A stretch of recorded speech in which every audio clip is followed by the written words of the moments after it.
Hi guys, how are you? Oh, Good. How are you? Doing great. To start with a show like this, I love that you get to have comedy and sci-fi as one. And so I wanted to ask you guys as actors, was it more of a challenge to kind of mix comedy with the sci-fi genre? Or was it a little bit liberating to get to fall back on comedy when things got a little too sci-fi heavy? I think it's all in the books. So it's all in the world that Martha Wells created. And so it was very clear the tone of what the Murderbot Diaries is. And so I think all of us understood going in there, it is fluid how we move in and out, and then being given permission from Chris and Paul to explore that. And it meant that there was room for exploration instead of scared stuckness of has to go like this, has to be like this, and. Yeah. I So. think as actors you just normalize it, you know? If it's normal to the characters, then make it normal for you. And I think that's how we did it. We were people around each other doing our best to have fun. And I think that shows, yeah. Yeah, definitely. And do you guys have a method with like doing an adaptation? Like, are you the kind of actors who will sit and read the entire book series before diving in, or do you completely separate yourself? I like diving in fully and just knowing everything because every little bit of information, even if it just kind of like stays in the periphery of your consciousness. I devoured all 7 books. I'd also read the books. For this one, I did do that. I have done jobs in the past where I've done the research I've done is read the script. And then you just bring yourself and you do, I think sometimes that can be freeing as well because you can get trapped in too much research of being like, oh, my character has to be like this or do that. And sometimes it's freeing to just bring yourself and be like, I am this character kind of thing. Well, I wanted to ask you guys. One of my favorite things about this show is, we tend to try and humanize robots and aliens or whatever it is in our media. It's just kind of part of what we do, especially in sci-fi. For you guys, what is the thing about both the Murderbot series and the books that really just like made you so excited to be part of a story like this, especially because it already does have such a big fan base of people who love it. I think I think I think it's a unique series in that it's got the inner monologue in the books. It's got the inner monologue, but it's also written in, first person perspective.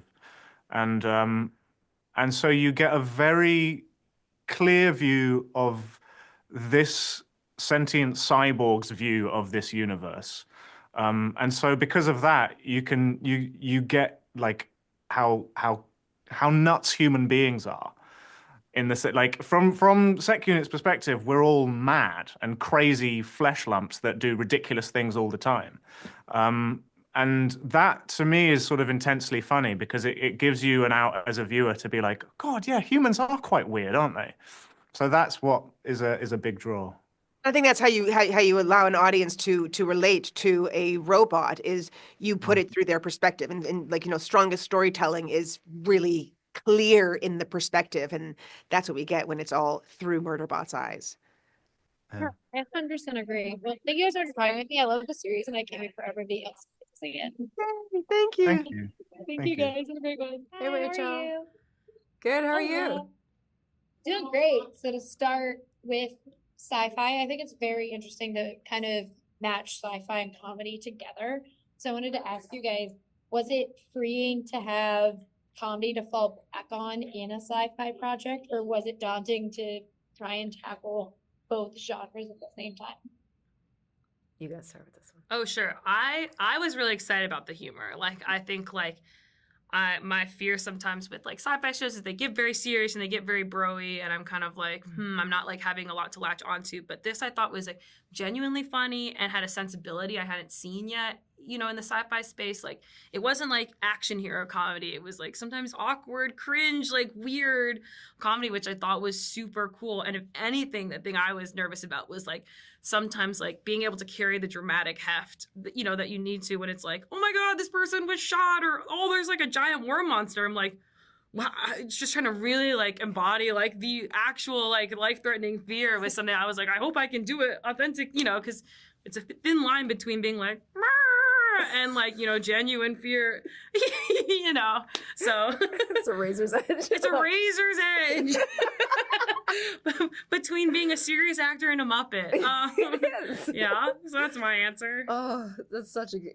It's true though. I mean, I have to admit that I was a fan of Sab's before coming into the show, so that when I found out that we were going to get to work together, I was very excited. And so obviously I was like, the comedy's taken care of. Like, it's not to worry. It's going to be fine. It's going to be fine. But on the day, it was because we are, as humans, all of us in the cast, and especially the three of us, we're weirdos. And so there was a lot of brilliant, weird comedy that just came out of our own, I would say, personalities and character research and development and what we were bringing to our characters anyway, that it was so much fun to play with all of that. And yeah, I'd be lying if I said when you laughed at things, I was like, yeah, okay, that means You make me laugh all the time. And I think it's always important to have people who don't come from like pure stand-up comedy backgrounds, like, because the way that, you know, certain theater actors make me laugh feels specific, you know, like there's just ways that, like, yeah, I think it's special, and a show doesn't work if everyone sounds the same. Yeah. Yeah. Well, and I wanted to ask this too, with adaptations, I'm always fascinated by how actors approach an adaptation, because there are some people who are like, I'm diving full force into this and I want to know everything. And then there are others who kind of remove themselves.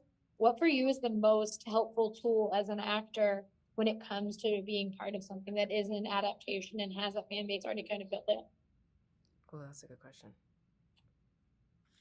To me, it's like important to honor, especially which our show does already, you know, it's with Martha. Like, Martha is involved. Like, it is trying to be like a pretty true to the real, to the book series adaptation. Like, so it did feel important to me to read it and like try to capture parts of the Pinley that like are in the book. The thing that's just at least complicated for Pinley specifically and Arata is that like there is another character, Overse, who like has like Overse's story is kind of blended in with like the show's Pinley, and like and to me, I guess the way I thought about it was like we are seeing other sides to Pinley that maybe aren't totally there in the books, like how this like ferocious lawyer might handle like a shift in their primary relationship, and like how you might see like a more anxious, insecure side of them pop up, and also like, you know, as somebody who in some realms people find intimidating, like I know myself, like with my family and with the people I feel most comfortable with, like I show different sides to me. So I thought the show was a good opportunity to kind of show the layers to somebody who might be ferocious in one space, but like, you know, like someone who is a part of the preservation, like the space hippie community. Yeah. Martha set us up for success with the brilliant books that she already wrote. I'm the kind of person that I want to know everything. I want to know everything, and I didn't before going into this, so I got to experience all the books for the first time as I was experiencing the script for the first time. So there was already so much heavy lifting done that it was my pleasure as an actor to get to go in and use the material that was already there and bring something in addition to that to create something that I hope honors everything. And the only way we're able to do that is because we have great leadership. We have Martha, who started everything for us. We have Chris and Paul, who have written and who are guiding the ship. And we have Alex, who is leading us every day and just bringing an insanely hilarious and deep version of this character called Murderbot, that it was a pleasure to be on the ship, as it were, and be a part of that. Thank you guys so much for talking with me today. I really appreciate it, and I can't wait for everybody else to get to see the series. Thanks so much. Thanks for talking with us. Thank you. Have a great one. Hi, guys. How are you? Hey, Good, good, Rachel, thank you. good, thanks. Chris and Paul. Hi, nice to meet you guys. To start, Chris, actually, I met you on the carpet for About My Father, and you noticed that I have a Rogue One tattoo and a bunch of Star Wars stuff. So I wanted remember. to ask you guys, as people who, you know, you've worked in genre before, and you guys have gotten to kind of tackle what a genre show is like, how is something like this, where it matches comedy with sci-fi, different from the stuff you've gotten to do in the past? I think each thing is different, and the thing that's similar is kind of like recognizing that the fandom is onto something, and especially in the case of these books, that they love these books so much. And what do they love about it? Well, it's a very particular kind of comic voice, as well as also operating in a, you know, in I guess a more standard action sci-fi kind of way. So the trick is how do you carry through that very specific tone? And this is funny without really being a comedy per se. It does a lot of things at once. Usually science fiction, if it's funny, is kind of parodic or broad, but that's not what this is. So it's just kind of hanging on to the very specific tone. And with this, I do love the idea of humanizing robots because we love to try and do it in media, and I think it's a really fun concept to unpack, and I like how the show does it. What was the biggest challenge? I know Alexander Skarsgård, it's easy to make anything lovable, but like, what was the biggest challenge on paper of making that happen? I think trusting the amount of voiceover that's in it, trusting that you can have that's, sarcastic, cynical, and kind of deeply vulnerable when you get down to it. Voice going through the show. I think it's weird because like you read something or you see a movie and the reason that you're into it is because you're like, that exists. Like you take it on faith that really exists. In the same way that walking through the world, we take it on faith that this stuff is existing. And then it's weird when you adapt something because you're making stuff and you're making all sorts of decisions and you're constantly trying to get to a level of innocence about the thing.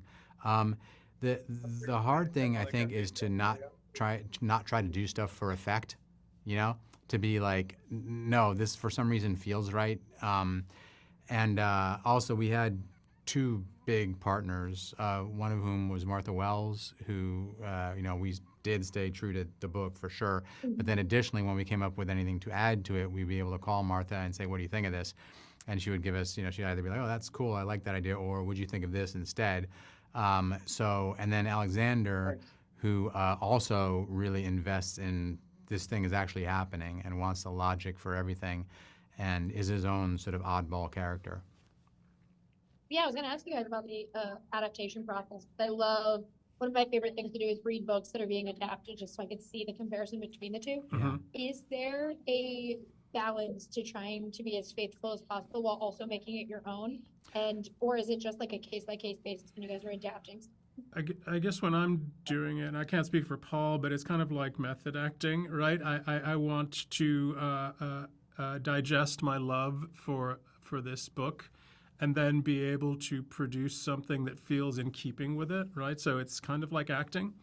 And then, of course, you want enough room to play and make stuff up as well so that you can be a creator too. And what that takes is Martha being willing to be entertained by stuff that we would come up with, which we found was the case and was so fantastic. Yeah. Yeah, or that the actors would come up with, or, if everybody is like genuinely like believing that they're in this world who's contributing to making the thing, not just us, but everybody who we're working with, then I think you have a shot. Yeah, well, I love the show and I can't wait for everyone to get to see it. And thank you guys so much for talking with me today. I really appreciate it. Thank you so much. Really appreciate it. Thanks. Cheers. Thank you. Bye. Have a great one.